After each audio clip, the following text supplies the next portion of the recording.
کہ اسے حدیث سنا اس کے نبی صلی اللہ علیہ وسلم کی جو قیامت تک کا دین دے کے گئے ہیں کہ اول تو کوئی لکھی ہوئی نہیں موت اس طرح کے کرونا سے آ جائے گی، اگر آ بھی گئی تو مرنا تو ویسے بھی ہے، اور اگر اس نیت سے رہو گے ڈٹ کے کہ یہ تقدیر کا معاملہ ہے تو پھر شہادت کی موت مل جائے گی۔ تو ایک ہے کہ شہادت جا کے میدان جنگ میں ملے، اور وہ تو اب ملنا ہی مشکل ہوتی نظر آ رہی ہے، تو کم از کم یہ جو صورتحال ہے اس پر اگر ڈٹ کے قائم رہیں، اور اس پر یہ ہوگا نہ کاروبار بند ہوگا اور نہ ہی خدا کی ناراضگی ہوگی، ورنہ یعنی یہ جو موقع بن رہا ہے کہ مسجدیں بند، مدارس بند، مزارات بند، حرم بند، تو پھر رب کے فضل کے دروازے بھی بند ہو جائیں گے۔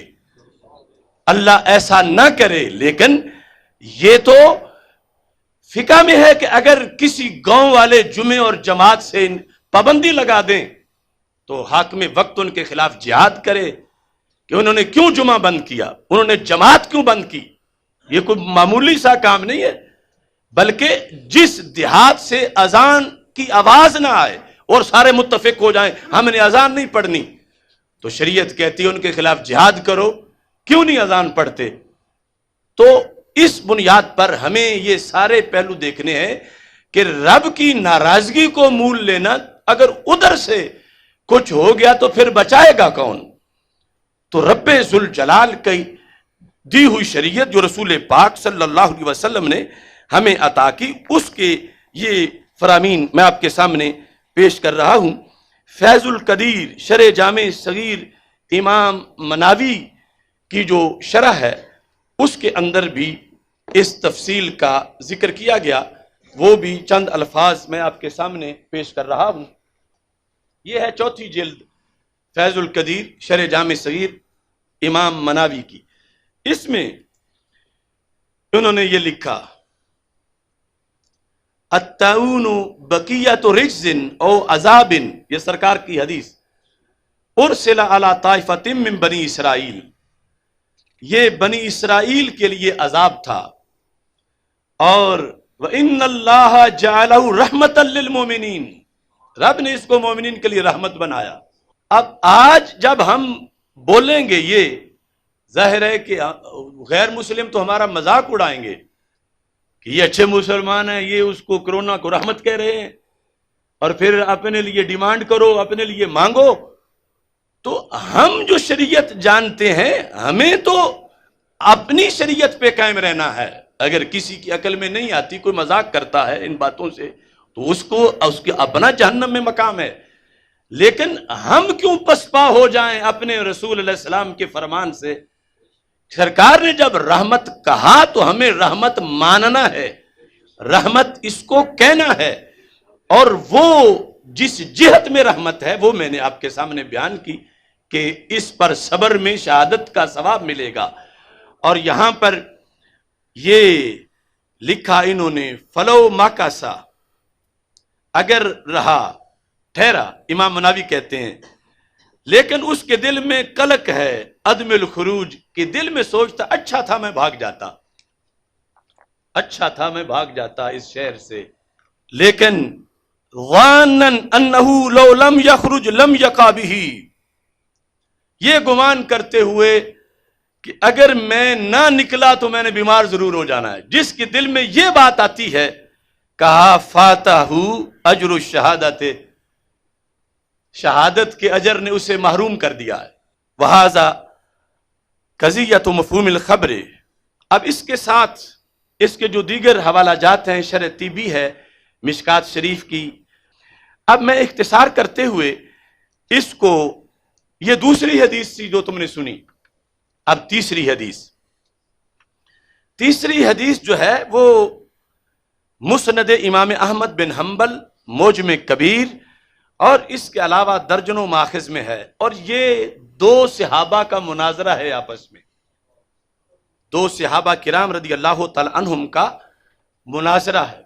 مسند امام احمد بن حنبل جلد نمبر 6، اس کے یہ الفاظ ہیں، حدیث نمبر 17905، لما واقع طاعون بالشام، جب ملک شام میں طاعون کا مرض آیا، خاطبہ عمرو بن العاص الناسا، تو حضرت عمر بن عاص رضی اللہ تعالیٰ عنہ جو صحابی رسول صلی اللہ علیہ وسلم ہیں، انہوں نے لوگوں سے خطاب کیا.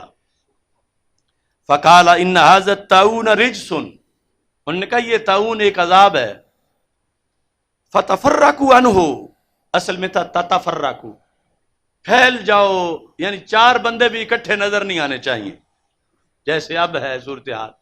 فتفرقوا، پھیل جاؤ. کس طرح پھیلو؟ فی هذه الشیاب، ان وادیوں میں پھیل جاؤ، شہروں سے نکل جاؤ. وفی هذه الاودیہ، وادی کی جمع ہے، وادیوں میں پھیل جاؤ. فبالغ ذلك شرحبیل بن حسنہ، تو یہ بات حضرت شرحبیل بن حسنہ رضی اللہ تعالی عنہ تک پہنچ گئی. وہ بھی صحابی رسول ہیں. اب توجہ کرنا، یہ بات سن کے فغضب، انہیں غصہ آ گیا، حضرت شرحبیل کو غصہ آ گیا. فجاء وہو یجر ثوبہ، اتنا جلد دوڑے کہ چادر بھی نہیں سنبھالی، وہ پیچھے کھینچتے نظر آ رہے تھے کہ یہ کیا کہہ دیا انہوں نے، میں جلدی پہنچوں اور میں جا کے ریکارڈ صحیح کراؤں، ان کو یاد نہیں رہا شاید. یجر ثوبہ، یہ جو کیفیت تھی، اور ساتھ معلق نعلہ بیدہ، اب تیز چلنا ہو تو جوتے بھی اتارنے پڑتے ہیں، دوڑ لگانی ہو جوتے اتارے ہوئے ہاتھ میں پکڑے ہوئے ہیں، چادر جو ہے وہ پیچھے پیچھے لٹکتی آ رہی ہے، اور صحابی رسول صلی اللہ علیہ وسلم پہنچ گئے ہیں طاعون کے موضوع پر ہدایت دینے کے لیے. طاعون آیا ہوا ہے، وہ بھی شام میں ہی ہے، اور شام میں ایک صحابی کہہ رہے ہیں کہ پھیل جاؤ، نکل جاؤ یہاں سے. تو اگر انہوں نے جلد کی تھی تو آج اللہ کے فضل سے ہم نے بھی فوری ایکشن لیا ہے. اب انہوں نے آ کے کیا گفتگو کی، کہتے ہیں صحب تو رسول اللہ صلی اللہ علیہ وسلم، میں بھی صحابی ہوں، میں نے اللہ کے رسول علیہ السلام کی صحبت اختیار کی ہے، لیکن یہ بات نہیں جو تم کر رہے ہو. اے عمر سنو، لیکنہ رحمت ربکم، یہ رحمت ہے یہ طاعون تمہارے رب کی، ودعوت نبیکم، اور یہ تمہارے نبی صلی اللہ علیہ وسلم کی دعا کا نتیجہ ہے. یہ آگے وضاحت کریں گے کہ یہ مانگ کے لی گئی تھی. دعوت نبیکم ووفات الصالحین قبلکم، اور پہلی امتوں میں جو رب کے ولی ہوتے تھے رب انہیں طاعون عطا فرماتا تھا کہ جاتے وقت طاعون سے جائیں تاکہ شہادت مل جائے. یہ حضرت شرحبیل بن حسنہ رضی اللہ تعالی عنہ نے ان کو بتایا. اب جو حدیث نمبر ہے 17,906، اس میں ساتھ یہ ہے، آپ نے فاجتمعوا لہ، یہ جتنے بھی گھروں کو گئے ہو، باہر نکلے ہو، سارے آ جاؤ واپس. یعنی جو بھی انہوں نے کہا تھا کہ پھیل جاؤ جنگلوں صحراؤں میں، طاعون ہے لے جائے گی، آپ نے فرمایا نہیں بالکل نہیں بھاگنا. فاجتمعوا لہ، اکٹھے ہو جاؤ. ہم بھی کہہ رہے ہیں جو مدارس جنہوں نے بند کی ہیں واپس بلاؤ ان کو. فاجتمعوا لہ، اس کے لیے اکٹھے ہو جاؤ. ولا تفرقوا عنہ، مت جا کے چھپو کہ اکٹھے ہونے سے لگ جائے گی. فرمایا منتشر نہ ہو جاؤ، اکٹھے رہو. کیوں؟ یہ رحمت ہے تمہارے رب کی اور دعا ہے تمہارے نبی صلی اللہ علیہ وسلم کی. اب دیکھو حق قبول کرنے کی سنت. اب جنہوں نے غلط تقریر کی ہوئی ہے انہیں یہ سنت ادا کرنی چاہیے حضرت عمر بن عاص کی. فبلغ ذلك عمرو بن العاص فقال صدق. جب حضرت شرحبیل بن حسنہ والی حدیث پہنچی حضرت عمر بن عاص کے پاس، انہوں نے کہا سچ کہا، انہوں نے میری بات غلط تھی، میں فتویٰ واپس لیتا ہوں. یہ جو چھٹی کر گئے تھے سارے واپس آئیں، اکٹھے ہو جائیں، اس واسطے کہ انہوں نے سچ بتایا ہے. تو اب یہ مناظرہ تھا صحابہ علیہم رضوان میں. دوسری جانب آئی مگر جنہوں نے پیش کی انہوں نے پھر حق مان لیا اور اس کو آگے بتایا. یہ جو فبالغ